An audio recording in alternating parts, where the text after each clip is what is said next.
কাছ থেকে আমি আর আপনি যেরকম ডিস্টেন্সে বসে রয়েছি, মুখ্যমন্ত্রী মমতা বন্দ্যোপাধ্যায় বা তৃণমূল কংগ্রেসের নেতারা এবং আপনারা সেই ডিস্টেন্সে বসে মিটিং করেছেন।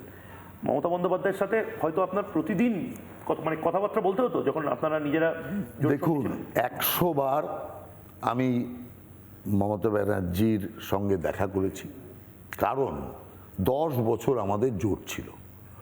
ওই 10 বছর কোনো নেতা বাদ নেই যে নেতারা ওনার সাথে দেখা করতে এসছে আর সেখানে আমি যাইনি। ঠিক আছে, প্রত্যেক কেন্দ্রের যত নেতা গিয়েছে, সিট শেয়ারিং হোক যা কিছু হোক, প্রত্যেকটা কিছুতে আমি ছিলাম, কাছ থেকে সব কিছু দেখেছি।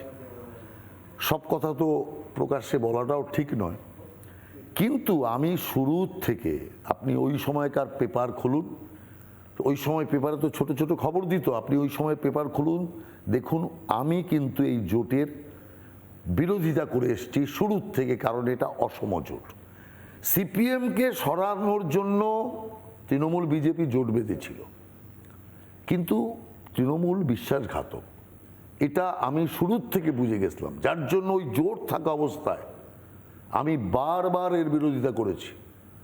এবং স্বয়ং শ্রদ্ধেয় অটল বিহারী বাজপেয়ী প্রধানমন্ত্রী থাকা অবস্থাতেও আমাকে 6-7 বার অন্তত বলেছে যে মত করো মত করো, আমি কিন্তু ওটা করে গেছি।